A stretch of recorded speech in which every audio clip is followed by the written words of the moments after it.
సాగరం ఆ చెరువు కింద ఉన్నటువంటి దాదాపు 14 గ్రామాలకు సంబంధించినటువంటి 22,200 కుటుంబాలు, 12,000 పైగా జనాభాను అక్కడి నుంచి బలవంతాన ఖాళీ చేయించి ఇక్కడ ఆర్ఆర్ ప్యాకేజ్ పేరుతో ఈ ప్రాంతంలో ప్రజ్ఞాపూర్ దగ్గర కాలనీ ఏర్పాటు చేయించడం జరిగింది. ఇవాళ ఈ కాలనీని మేము విజిట్ చేశాం. ఇక్కడ ఉన్న ప్రజల బాధలు వర్ణనాతీతం. ఇవాళ ఎవరికి చెప్పుకోవాలో వాళ్ళకి అర్థం కావట్లేదు. వాళ్ళు ఓట్లేయించే గెలిపించినటువంటి మాజీ ముఖ్యమంత్రి గారు, ఇప్పుడు ఎమ్మెల్యే అయినటువంటి కేసీఆర్ గారేమో వాళ్ళకి దొరకడు. అసెంబ్లీలో వాళ్ళ గురించి చెప్పేవాడు ఎవరో తెలియదు. ఈ పరిస్థితుల్లో కమ్యూనిస్ట్ పార్టీగా మేము రావటం జరిగింది.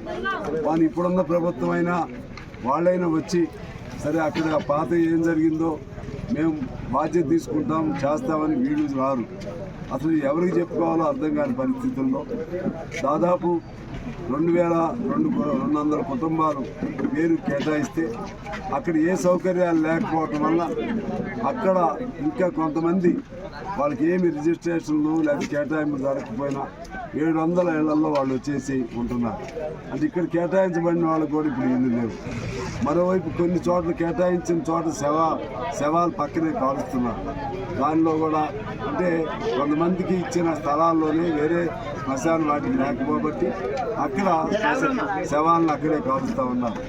మరోవైపు ఇల్లు నేను చూశాను. అక్కడ వేముల నాగమ్మ అనే ఆమె ఇల్లు. ఆమె కొడుకు పెళ్ళైంది 4 పిల్లలు. ఆమెకు ఈయనకు కొడుకు ఇద్దరికి కలిపి ఒకే ఇల్లు ఇచ్చారు. డబుల్ బెడ్రూమ్ అంటే మేమే చాలా గొప్పగా ఉంటుంది అనుకున్నాం. డబుల్ బెడ్రూమ్లో వంట చేసుకోవడానికి 2 ఆడవాళ్ళు నిలబడి వంట చేయాలంటే కుదరదు. అదేవిధంగా ఒక్క రూమ్లో భార్యాభర్తలు అని చెప్పి ఒక్కరు కూడా కొడుకోవడానికి లేదు. మరి అదేమి ఆ స్థలం అది ఎలా సరిపోతుందో ఎలా ఆలోచన చేసినా మాకు అర్థం కావట్లేదు. అదేవిధంగా ఆ డబుల్ బెడ్రూమ్ ఉన్నటువంటి ఆ ఇల్లు వెనక నుంచి వర్షం కొడుతుంటే గోడలు లోపల నుంచి వచ్చి ఆ ఇల్లు అంతా కూడా మునిగిపోతూ ఉంది. ఇది అంత గొప్ప నాణ్యతతో కూడినటువంటి ఇల్లు వాళ్ళు కట్టారు. నివాస యోగ్యం కానటువంటి ఇల్లు కట్టారు. ఆ స్థలము చాలదు, ఆ ఇల్లు చాలదు. అదేవిధంగా అక్కడి నుంచి వచ్చినటువంటి రైతులు మల్లన్న సాగరం ఆ ప్రాంతంలో ఆ చెరువు కింద సాగు చేసుకుంటున్న రైతులు ఎకరం ఉన్న 2 ఎకరాలు ఉన్నంత ముందు సాగు చేసుకునేవాళ్ళు.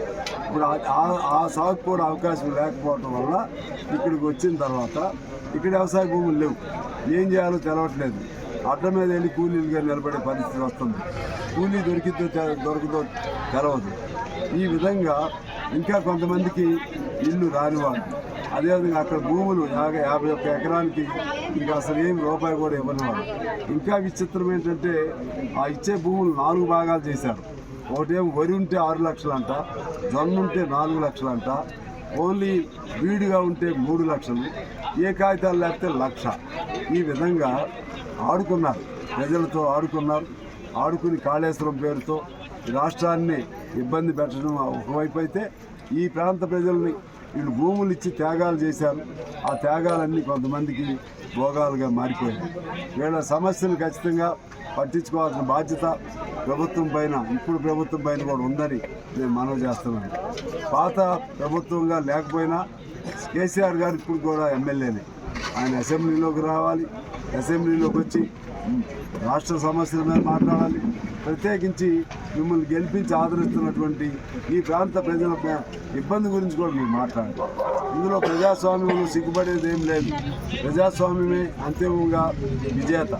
ప్రజాస్వామ్యంలో ప్రజలే గొప్ప విజేతలు.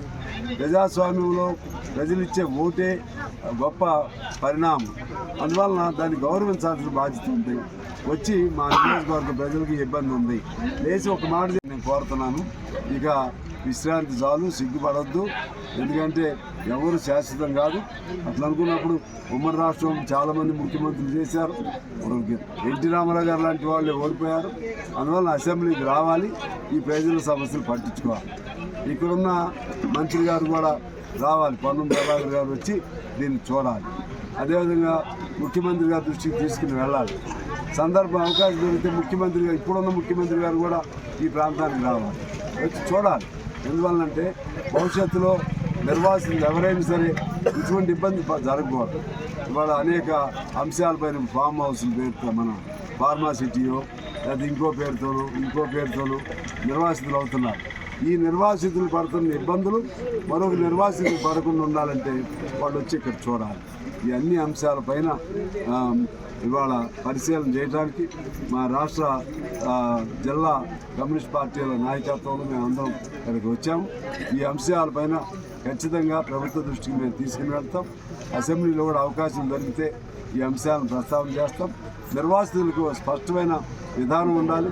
వాళ్ళు ఏమైనా భూములు కోల్పోతే ఆ భూములకు ప్రత్యామ్నాయ భూములే చూపెట్టాలి తప్పితే తీసుకెళ్ళి ఎక్కడో పడేసి మీరు ఇచ్చే డబ్బులు కూడా ఇంతవరకు పూర్తిగా వేయకుండా దిక్కుమాలినటువంటి దిక్కులేని వాళ్ళుగా చేయకూడదు. దానిపైన కూడా మేము పోరాటం చేస్తామని తెలియజేస్తూ మల్లన్న సాగర్ ఇంకొక విశేషం ఏంటంటే ఇక్కడ 12 గ్రామాలు 14 గ్రామాలు వస్తే వాళ్ళకి ఆ ఊరి మీద ఉన్నటువంటి సెంటిమెంట్, ఆ ఊరి మీద ఉన్నటువంటి మమకారం ఎలాంటిదంటే ఇక్కడ మొత్తం ఈ ప్రాంతం పేరు పెట్టాలని వాడు ఒప్పుకోవాలి. మా గ్రామంలో ఎన్ని ఇళ్ళు ఒక చోట ఇస్తే మా పాత గ్రామం పేరు పెట్టుకుంటామని ఆ పేర్లు కూడా పెట్టుకున్నాను. అంత మనుషుల్లో అటువంటి సెంటిమెంట్స్ ఉంటాయి. వాటన్నిటిని గౌరవించాలి, గుర్తించి వాళ్ళ ఎన్ని మర్చిపోయే విధంగా కొత్త సౌకర్యాలు కల్పించాల్సిన బాధ్యత ఉందని చెప్పి ప్రభుత్వాన్ని కోరుతూ మీ అందరికీ హృదయపూర్వక. Hi everybody, this is Kiriti Damaraju. Like, share and subscribe to Saira TV. Oh, Saira!